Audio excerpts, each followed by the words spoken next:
আজকে হঠাৎই বেরিয়ে পড়লাম সারপ্রাইজ দেওয়ার জন্য। তো কাকে সারপ্রাইজ দিচ্ছি আর কি সারপ্রাইজ দিচ্ছি সেটা জানতে হলে অবশ্যই সম্পূর্ণ ভিডিওটা দেখতে হবে। তো আজকে ফ্রাইডে, তো অবভিয়াসলি তোমরা যারা বাংলাদেশে তারা অবশ্যই জানো আজকে ছুটির দিন। তো ভাবলাম আজকে যে আমার বৌদি ভাইকে একটু সারপ্রাইজ দিই, সেজন্য আমি আর আমার দুষ্টু পাখি মিলে বেরিয়ে পড়েছি। তো বাড়িটা আর দেখালাম না, কারণ যশোরের মধ্যে যারা আছো তারা অবভিয়াসলি বাড়িটা দেখলে চিনতে পারবে, সেজন্য তোমাদের সাথে আর বাড়িটা শেয়ার করলাম না। তো এই দেখো এখানে বেশ অনেক গাছপালা ছিল, ভাবলাম একটু তোমাদেরকে শেয়ার করি। তো এই যে আমি কিন্তু মেকআপ একদমই করি না, তো নো মেকআপ লুক এটা আমার। বৌদি ভাই এরা থাকে আছে 3 তলায়, তো উঠতে উঠতে পা ব্যথা হয়ে যায়। তো যাই হোক, এই যে আমরা উপর পর্যন্ত প্রায় চলে এসেছি। তো বৌদি ভাইদেরকে সারপ্রাইজ দেব, এখন দেখব তাদের রিয়াকশনটা কেমন। তো এই যে দেখো আমার বৌদি ভাইরা রিয়াকশনটা, তো তারা জানতো না যে আমরা আসব। তো এই দেখো এগুলো হচ্ছে আমার বৌদি ভাইয়ের নিজের হাতের কিছু কাজ, অনেক সুন্দর সুন্দর জিনিস বানাতে পারে সে। তো সাথে থেকে অবশ্যই দেখো, এই যে অনেক সুন্দর সুন্দর গাছ রয়েছে, লাকি ব্যাম্বো আছে, আরও অনেক অনেক গাছ রয়েছে। তো সেগুলো তোমাদের সাথে অবশ্যই শেয়ার করব। ভাবলাম আজকে বৌদি ভাইয়ের বাড়িটা তোমাদেরকে ঘুরে দেখাবো। আর এখানে এই যে মিষ্টি মাম্মাম আর্জেন্টিনা, তো সে আমাকে জার্সিটা পরে দেখাচ্ছিল এবং পতাকা নিয়ে।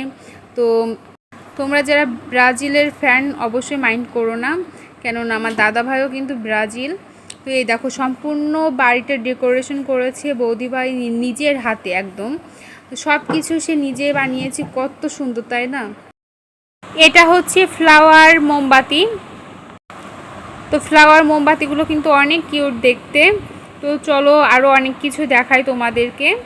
তো এখানে দেখো সম্পূর্ণ জিনিসটাই ও আমার বৌদি ভাই নিজের হাতে করেছে, অনেক সুন্দর লাগছিল ডেকোরেশনটা। আর এদিকে এই সাইডেও কিন্তু অনেক সুন্দর সুন্দর ডেকোরেশন করা। আর এখানে অনেক কিউট একটা পুতুল দেখতে পেলাম, তো ভাবলাম গালটা একটু টিপে দিই। তো এই যে গালটা টিপেও দিলাম। এখন চলো যাওয়া যাক বাইরে আরও ঘর দেখানোর জন্য। তো এখানে এসে যে আমার বৌদি ভাইয়ের কিন্তু সব জায়গাতেই রয়েছে মানি প্লান্ট। তো এখানে এখন আছে রান্নাঘরটা একটু দেখাবো। তো এই যে আমার বৌদি ভাই সে আছা ক্যামেরার সামনে আসতে চাচ্ছিল না, যাই হোক তারপরেও আমি দিয়েছি। তো দেখলে অবশ্যই আমাকে মারবে বা বকবে, যাই হোক। তারপর এখানে বৌদি ভাই কিন্তু নুডলস রান্না শুরু করে দিয়েছিল।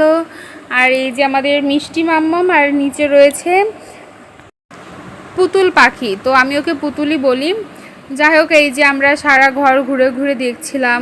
আর এখানে যে মাছের অ্যাকুরিয়াম পরিষ্কার করেছে, নেক্সট আসলে অবশ্যই মাছের অ্যাকুরিয়ামটাও তোমাদের সাথে শেয়ার করব। তো ওই যে এখানে আছে বৌদি ভাই অফার করছিল চা নাকি কফি, তোমরা কোনটা পছন্দ করো অবশ্যই কমেন্টে জানিও। আমি কিন্তু চা কফি দুইটাই পছন্দ করি।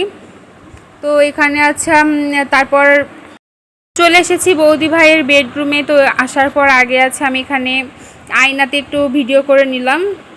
তারপর আবার রান্নাঘরে চলে এসেছি, এসে দেখি মিষ্টি মাম্মাম খুন্তি নিয়ে নাড়ানাড়ি করছিল।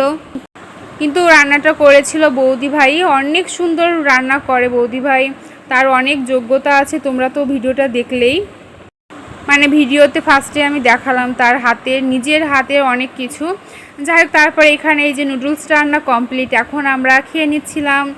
তো এত টেস্টি হয়েছিল জানো না, আমি অনেক বেশি পছন্দ করেছিলাম আজকের রান্নাটা, এক কথায় নুডলসের প্রেমে পড়ে গিয়েছিলাম। তো যাই হোক, তারপরে এই যে আমরা সবাই খাচ্ছিলাম এক জায়গায় বসে মজা করতে করতে। আমার দুষ্টু পাখিও খাচ্ছিল, এখানে মিষ্টি মাম্মামও খাচ্ছিল, সবাই মিলে খাচ্ছিলাম আমরা